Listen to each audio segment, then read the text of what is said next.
ఎవరు మీరు? రాజు కావాలి. ఏ రాజు? మీ దగ్గర పనిచేసే రాజు. అతను మీకేమవుతాడు? ఆమెకు కొడుకు అవుతాడు. నీకు? ఏమైతే మీకెందుకు? ఉన్నాడా లేడా? అంత కోపం ఎందుకమ్మా? ఉన్నాడు. పంతులు. అయ్యా. రాజు అమ్మ వాళ్ళు వచ్చారు. వాళ్ళ లోపలికి తీసుకెళ్లి రాజును చూపించి బందోబస్తు చేయి. అలాగేనండి. రండి అమ్మా, రండి రండి.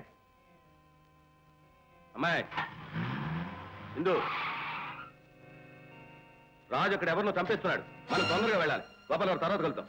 రండి రండి. ఏమిటి రామారావు గారు అంత హడావుడి? పంతులు. అయ్యా.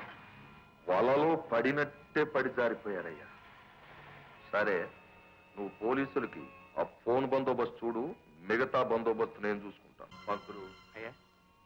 వాడు జైలు నుంచి తప్పించుకొచ్చింది మన పని పట్టడానికేనయ్యా. అయితే వాడు ఆ బాబుగాడి పని చూసిన తర్వాత మీ పని చూస్తేనో? చూస్తే నో ఏమిటయ్యా? నో, అలా జరగడానికి వీల్లేదు. పోనీ ఓ పని చేద్దామా? ఏమిటి? వీడెళ్ళి ఆ బాబుగాడి పని చూస్తాడు. వీడు ఎలాగూ జైలు నుంచి తప్పించుకొచ్చాడు కనుక ఆ సంగతి పోలీసులకు ఫోన్ కొడితే వీళ్ళు లోపలికి దోసేస్తారు. ఆ తర్వాత మన బందోబస్తులో మనం ఉండొచ్చు. బ్రహ్మాండంగా ఉన్నాడయ్యా. కానీ ఒకవేళ వాడు జైలు నుంచి నువ్వు నోర్మి, నువ్వు ఆ ప్రోగ్రామ్ మీద ఉండు, నేను వీళ్ళ బందోబస్తు మీద ఉంటాను. చూడు,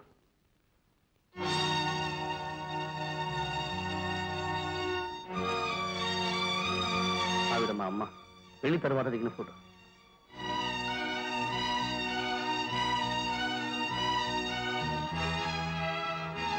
ఏమిటి? ఆయన పక్కన మీ అమ్మ? అవును, మా అమ్మే.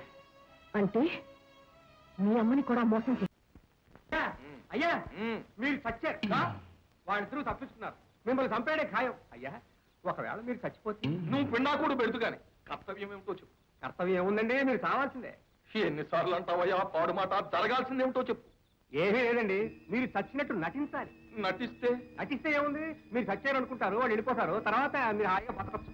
అమ్మ దుర్మార్గుడా, ఎంత గొప్ప ఆలోచన అని. సరే పద. అయ్యా, మరేం లేదు. ఒకవేళ మీరు చచ్చిపోతే మీ ఆస్తి. అన్నం పెట్టి ఉమ్మేస్తావు చండాలురా. పద. నాన్న, నాన్న, నాన్న. అమ్మా, ఊరుకోండి అమ్మా, ఊరుకోండి. అన్ని చెప్తున్నారు. మీరే అలా ఇబ్బంది పడిపోతే ఎలా చెప్పండి? అమ్మా దీప, ఊరుకో అమ్మా, ఊరుకో. అలా ఏడిస్తే పోయిన మామయ్య గారు తిరిగి వస్తారా? చెప్పమ్మా, ఊరుకోమ్మా. నమ్మలు ఎక్కడ ఉన్నాడా? ఉన్నాడు. అయినా బ్రాహ్మణం ఎంత కావాలా?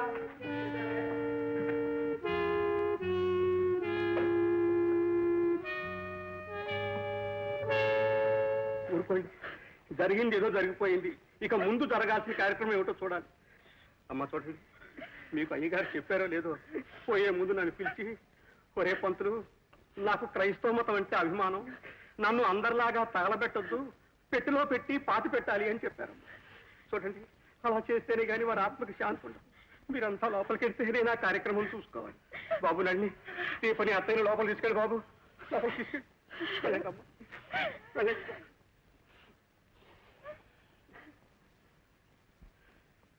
బాబు, మీరందరూ అయ్యగారి మీద ఉన్న శ్రద్ధాభక్తులతో ఇక్కడికి వచ్చారు. వారిని చూశారు, మీ దుఃఖం వ్యక్తం చేశారు. ఇదంతా అయ్యగారు బతుకుంటే వారు చూసి ఎంత ఆనందించేవారు. చూడండి బాబు, నేను అయ్యగారిని పాతిపెట్టే కార్యక్రమం చూసుకోవాలి. మీరంతా ఒక్కసారి బయటకు వెళ్ళండి. అయ్యా పేరు గారు, ఆ పెట్టే కారు ఏర్పాటు చేయించండి.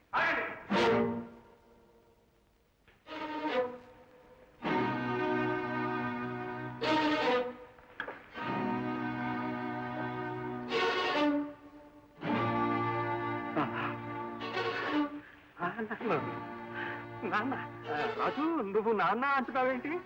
అదో పెద్ద కథ పంతులు గారు. ఈయనే మా నాన్న, ఆవిడ మా అమ్మ. అమ్మ మరి ఇంతకాలం చెప్పలేదే? అదే అదే ఈయన బ్రతుకుండగా చెప్పొద్దండి, చచ్చాడని వినగానే పరిగెత్తుకొచ్చింది. బ్రతికుండగా నాన్న అని పిలుచుకోలేని దౌర్భాగ్యములు పంతులు గారు. నాన్న, తమ్ముడు, నాన్నగారు దానానికి ఏర్పాటు చేయాలి. అదేం కుదరదు బాబు, నాన్నగారిని పాతి పెట్టాలి. పాతి పెట్టడం లేదు పంతులు గారు. మా నాన్నగారు హిందూ, మా అమ్మ హిందూ, మా అన్న హిందూ, నేను హిందూ, మనమంతా హిందువులు. హిందూ ధర్మశాస్త్ర ప్రకారం నాన్నగారిని కట్టెల మీద పెట్టి తగలబెట్టాల్సింది. లేదు బాబు, నాన్నగారు తన వీలునామాలో రాశారు బాబు. వీలు లేదు, నామా లేదు. మా నాన్నగారికి పాడి కట్టాల్సిందే, మేము మొయ్యాల్సిందే. వీరిని కట్టెల మీద పడుకోబెట్టాల్సిందే, మేము కొరివి పెట్టాల్సిందే. లేకపోతే కొడుకులు కాబట్టి ఏం ప్రయోజనం పంతులు గారు?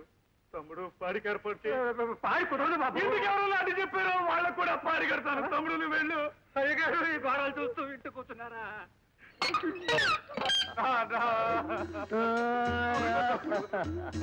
బాబు బాబు డాక్టర్ ఎవరైనా పిలిపించి పరీక్ష చేయిస్తాం. నా మాట వినండి బాబు, నా మాట వినండి. ఆయన కాలిపోతారు బాబు, నా మాట వినండి బాబు. అయ్యా అయ్యా నా మాట వినండి, నా మాట వినండి. ఏమండి మీరే వినండి బాబు. ఏమండి నేను చెప్పిన మాట వినండి. అయ్యా అయ్యా అయ్యా బాబు.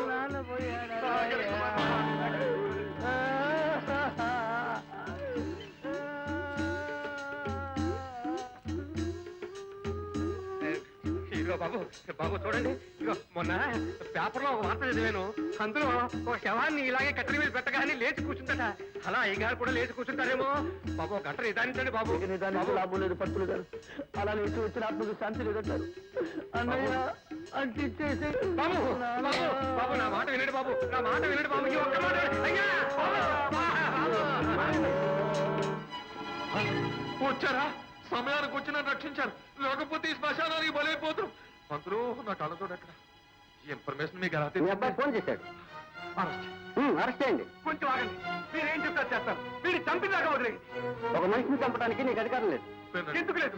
వీడు అతని తల్లిని మోసం చేశాడు, నా తల్లిని మోసం చేశాడు. అది కోర్టులో తెచ్చుకోండి.